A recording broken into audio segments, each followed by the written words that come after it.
कभी एशिया के पटल में स्वर्णिम नाम था। आज फरीदाबाद को जिस तरीके से लूटा गया है, आज फरीदाबाद में जिस तरीके से 200 करोड़ के घोटाले, जिस घोटालेबाज के संरक्षण में भ्रष्टाचार हो रहे हैं, वो सबको पता है। कांग्रेस ने ही देश की आज़ादी की लड़ाई लड़ी। जवाहरलाल नेहरू जी ने IIT, IIM, Bhakra Nangal dam, और कांग्रेस ने rail, GAIL, BHEL, SAIL, ONGC, NHPC, BSNL, MTNL, तमाम सरकारी PSUs वो कांग्रेस ने बनाए।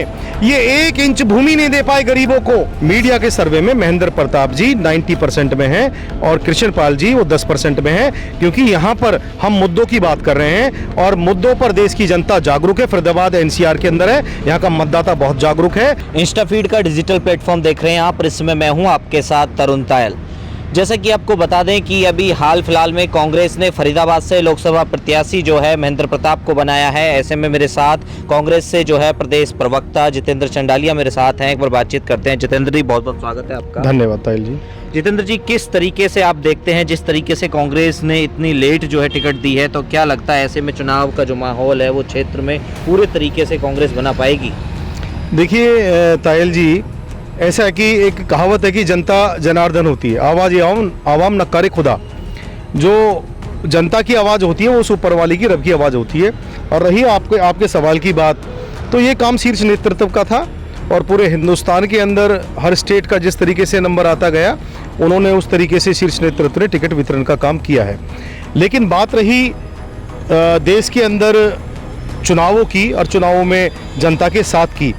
देखिए, जनता के मुद्दों को 4000 किलोमीटर की पदयात्रा करके हमारे नेता राहुल गांधी जी ने उठाया और वो कन्याकुमारी से लेकर कश्मीर तक चले, वो मणिपुर से लेकर महाराष्ट्र तक चले, तो पूरे देश के अंदर पदयात्रा उन्होंने की। और आज कांग्रेस पार्टी ये जो चुनाव 2024 का हो रहा है, मैं आपके चैनल के माध्यम से, क्योंकि आप ज्वलंत मुद्दों को आप उठाते हैं और एक सच्ची पत्रकारिता आज के समय में ढूंढना बड़ा मुश्किल है, तो राहुल गांधी जी और कांग्रेस पार्टी जो चुनाव लड़ रही है 2024 का, ये लोकसभा का चुनाव देश के अंदर, और इंडिया गठबंधन के साथ, तो इंडिया गठबंधन और कांग्रेस पार्टी जो चुनाव लड़ रहे हैं, वो चुनाव देश के संविधान को, देश के प्रजातंत्र को, लोकतंत्र को बचाने का, किसानों को बचाने का, मजदूर को बचाने का, कर्मचारी को बचाने का, शिक्षित बेरोजगार युवाओं को बचाने का, महंगाई की मार से हर क्षेत्र के व्यक्ति को बचाने का, इस देश में अमन और भाईचारा बनाने के लिए, मोहब्बत फैलाने के लिए ये चुनाव जीतना जरूरी है। संविधान को बचाने के लिए, लोकतंत्र को बचाने के लिए चुनाव में मतदान करना जरूरी है।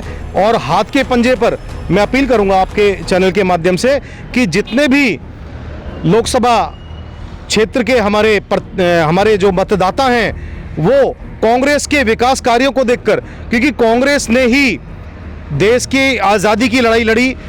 जवाहरलाल नेहरू जी ने IIT, IIM, Bhakra Nangal dam, और कांग्रेस ने rail, GAIL, BHEL, SAIL, ONGC, NHPC, BSNL, MTNL, तमाम सरकारी PSUs वो कांग्रेस ने बनाए।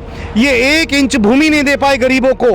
हर धर्म, हर मजहब के व्यक्ति, जो गरीब व्यक्ति है, किसान हैं, उनके कर्ज माफ करने का काम कांग्रेस ने किया। राहुल गांधी ने जो कहा वो करके दिखाया। रोकना चाहूंगा आपको, अगर हम फरीदाबाद की बात करें तो ऐसे में चुनावी माहौल बनाने के लिए गांव-गांव तक, मोहल्ले तक अगर पहुंचने की बात करें तो ऐसे में पूरे महीने से भी बहुत कम का समय बचा है, 20-25 दिन का समय बचा है। क्या ऐसे में पूरा फरीदाबाद लोकसभा क्षेत्र महेंद्र प्रताप कवर कर पाएंगे? देखिए, कांग्रेस पार्टी उनके साथ है, कांग्रेस के 42 फेडरल्स उनके साथ है, और महेंद्र प्रताप जी पहले भी आपको पता है कि कई बार कैबिनेट मंत्री रह चुके हैं और कई मर्तबा वो विधायक रह चुके हैं।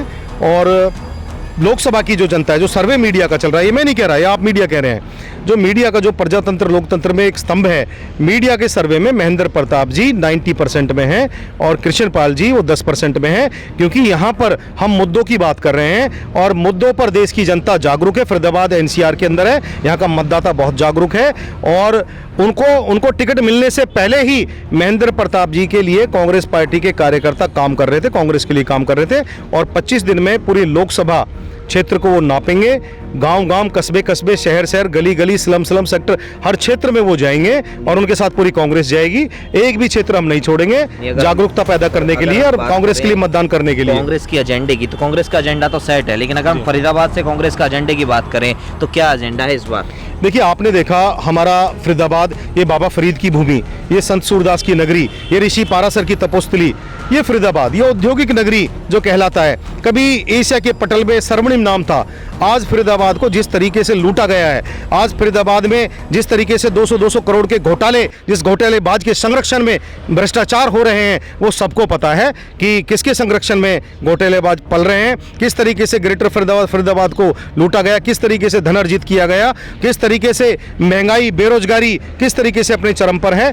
और मैं आपको बताना चाहता हूं, मैंने कर्मचारियों की लड़ाई लड़ी। मैं जितेंद्र चंदेलिया, प्रवक्ता कांग्रेस और vice chairman Haryana SC department. मैं आपको बताना चाहता हूं कि जिस तरीके से ठेकेदारी पर था, जिस तरीके से अभी तक जिन विभागों में 50 से ऊपर विभाग हैं हरियाणा के, जिन विभागों में वैकेंसीज वैकेंट पड़ी हैं, जो हक मारा जा रहा है एक शिक्षित बेरोजगार युवा का, तो तमाम बेरोजगारी, महंगाई, भ्रष्टाचार, इन तमाम फरीदाबाद के मुद्दों पर यहाँ कोई भी ये मदर यूनिट स्थापित नहीं कर पाए। आईएमटी की हालत आप देख लीजिए, बद से बदतर है।